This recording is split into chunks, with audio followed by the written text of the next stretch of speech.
ዛሬ የአላህ ፍቃድ ከሆነ ቀለመ ብዙ ስለሆኑት አንድ ግዙፍ ስብዕና እናነሳለን።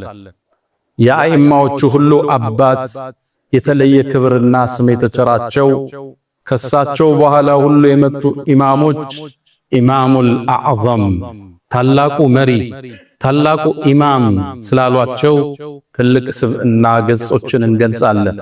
ገጻቸው ብዙ ነው። ታዋቂ ዓሊም ማንም አይወዳደራቸው፣ በመረጃና በክርክር ብቃታቸው ሁሉን ያሳኑ፣ በዒባዳቸው የበረቱና የጠነከሩ፣ ከዛም አልፈው ውብ ስነ ምግባርና ጥሩ ስብዕና ያላቸው፣ ከዛም አልፎ ሀብታም ነጋዴና ታታሪ ሰራተኛ አላህ ቀለመ ብዙ ስላረጋቸው አንድ ትልቅ ስብዕና እናነሳለን። የሳቸው የደረሳቸው ደረሳ ኢማሙ ሻፊዒ ስለሳቸው ሲናገሩ የፍቅህን ዕውቀት የፈለገ ሁሉ የዚህ ታላቅ ስብዕና ጥገኛ ነው ይላል። እብኑ ኹልዱን ታዋቂው የታሪክ ጸሐፊ ስለዚህ ታላቅ ስብዕና ሲናገር የፍቅህ ዕውቀታቸው የሚደረስበት አይደለም ሲል ምስክርነቱን ይሰጣል። የመዛሂቦችን ታሪክ ካወሳ በኋላ ሌሎቹም ስለሳቸው በርካታ ነገር የተናገሩላቸው ታላቁን ኢማም ገጽ ዛሬ እንገልጻለን። የታላቁን መዝሐብ መስራች ስለሆኑት ኢማም አልአዕዘም አቡ ሐኒፋ አኑዕማን ስማቸው ኑዕማን ይባላል። ላኪን ከብዕርና ከወረቀት ጋር ካላቸው ትስስር የተነሳ በነበሩበት ሀገር ላይ ሐኒፍ ማለት ብዕር ነው የሚሉ ሙአሪኾች አሉ። የብዕር አባት የጸሐፊው አባት እንደማለት። እኒህ ትልቅ ሰው የልጅነት ዕድሜያቸው የጀመረው ነጋዴ ነበሩ።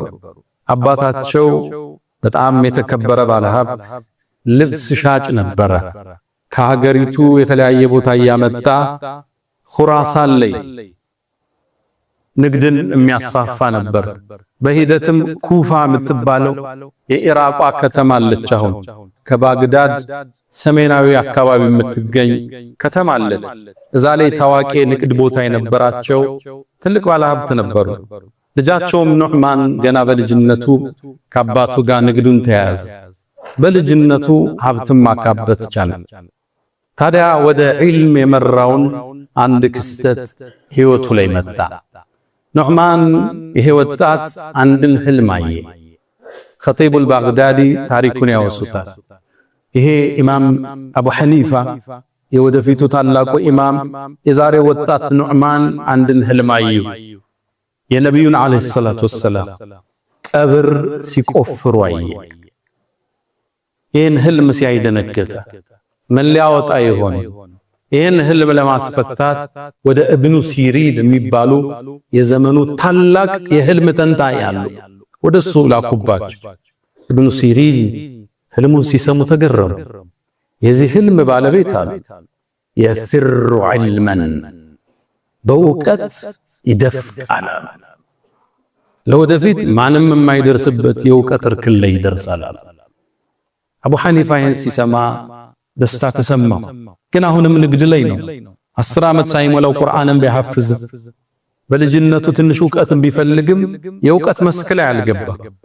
22 ዓመት አካባቢ እንደሆነው እየተመላለሰ ስለ ንግድ ፈትዋ የሚጠይቃቸው ሻዕቢ ሊባሉ ሸካል ይጠይቃቸዋል። ንግድ ሲከብደው ፈትዋ ይጠይቃቸዋል፣ ማብራሪያ ይጠይቃቸዋል።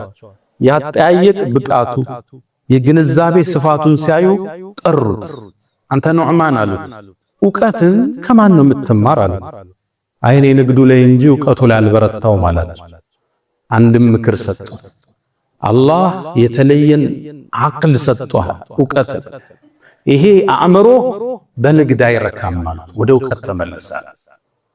ወደ ዒልሙ ዓለም ካልመጣ አእምሮ ስፋቱ ጥልቀቱ ንግድ አያረካውም ማለት። ይሄን የሳቸው ምክር ሰማና ወደ መጀመሪያው ሼህ ሐማድ ወተባሉት ዒልምን ለመቅራት በ22 ዓመቱ መጣ። ተቀመጠ። አእምሮ ብሩህና ሰፊ ነው። ሐማድ የሚያስተምሩትን ትምህርት ሙሉ ይሸመድደው ነበር። የሳቸው ተማሪዎች ሲረሱት እሱ ነበር የሚያስታውሰው። እሳቸውም ብቃቱን ሲያዩ ከኔ ጥግ እሱ እንጂ ማንም እንዳይቀመጣል። አቡ ሐኒፋ ረዲየላሁ ተዓላ ዐንሁ 10 ዓመት ከሐማድ ዒልምን ወሰዱ። ጠጡት እውቀቱ በዛ ብስለታቸው እውቀቱን ሰበሰበ። ከ10 ዓመት በኋላ ይላል እውቀትን ከሰበሰብኩ በኋላ አእምሮዬ ሰፊ ነው፣ 10 ዓመት ቀርቻለሁ። ለምን ነው ከሳቸው ቁጭ የምቀራው? እኔም ላቀራ አልኳል። አንዳንድ እንዲህ አይነት ስሜት ይመጣል። ሸኾችህን ረግጠ ለመሄድ ውስጥ በስሜት ይናጣል። መስጂድ ገባው አለ እጆን በሪጅ ላቀራ ልክ ስገባ አየዋቸው ልቤ መሸከም አልቻለም። እሳቸው መነጠ ስራቸው መጥቼ ቁጭ አለ። በዛ ምሽት አለ የአላህ ቀደር ሆኖ የእሳቸው ዘመድ ሩቅ አገር ላይ ህልፈተ ሞቱ ተሰማ። የሚወርሰው አልነበረም ከሐማድ ውጭ። ሐማድም አቡ ሐኒፋን አንተ ያቀራህ ጠብቀኝ ብለው ወንበራቸው ላይ አስቀምጠው 2 ወር ሄደዋል። በ2 ወር ውስጥ ማስተማር ጀመሩ። ሳስተምር ፈትዋ ይመጣልኛል፣ መልስ እሰጣለሁ። ወደ 60 የሆኑ ከባድ ጥያቄዎች መጡልኝ። መልስና ጽፈው ነበር። ከዛም ከ2 ወር በኋላ ሸኺ ሲመለሱ የተጠየቁትን ፈትዋና መልሱን አሳየዋቸው። 40ው ጋር ተስማማን፣ 20ው ግን ተሳሳለ።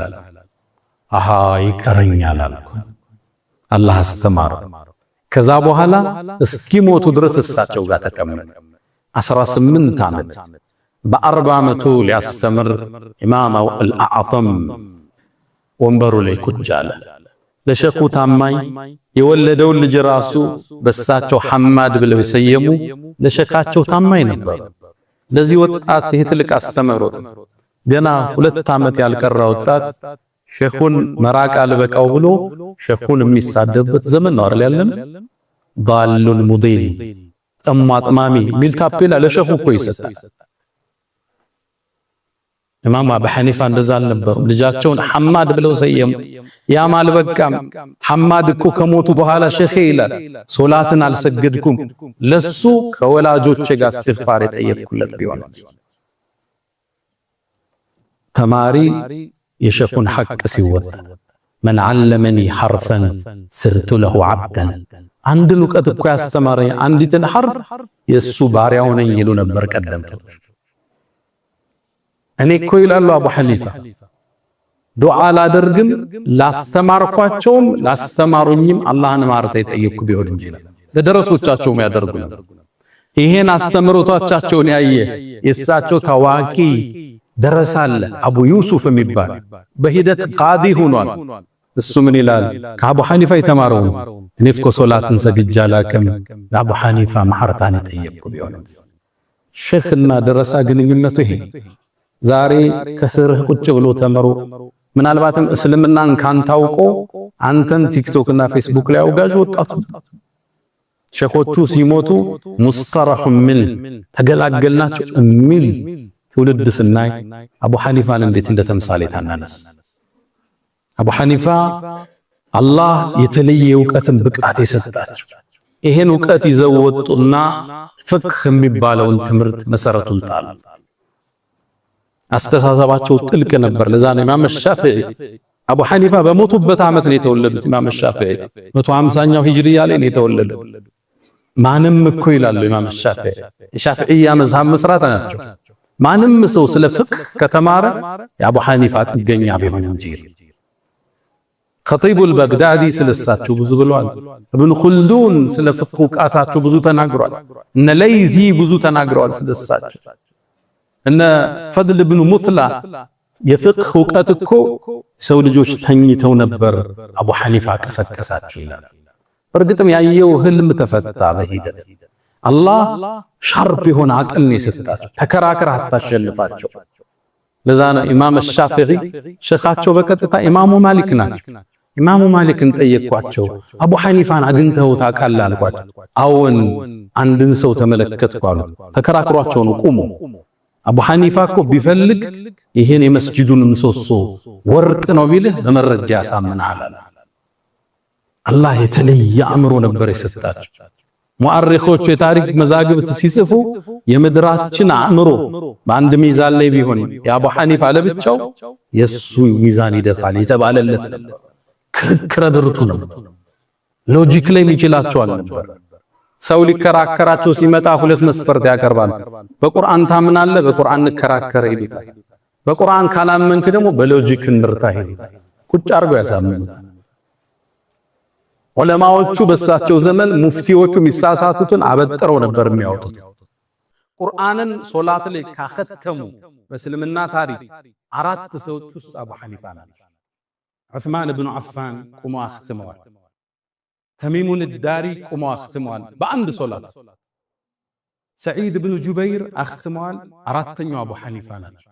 ልብ ብላችኋል። ረመዳን ላይ በ3 ጁዝ እንቆም ይሆናል ማለት 30 ጁዝ እንዴት ሰው ይቆማል? አላህ ወቅቱ እንዴት ነው የባረከላቸው? በአንድ ሶላት ሙሉ ሌሊት፣ አንዳንዴ በአንድ አንቀጽ ረጅም ጊዜ ይቆያል። በልሳዓቱ መውዒዱሁም ወሳዓቱ አድሃ ወአምር ያለቀሱ ስለ ቂያማ እያስታወሱ የሚያድሩበት ምሽቶቹ ረጅም። ደኸልቱል ኩፋ ይላል ለይሲ የሚባል ታዋቂ ዓሊም ኩፋ ሀገር ገባው ኢራቅ አካባቢ ስገባ እዚች ሀገር ላይ ዛኪሩ ዓቢዱ ማን ነው አልኳቸው ይላል። ወደ አቡ ሐኒፋ አመላከት።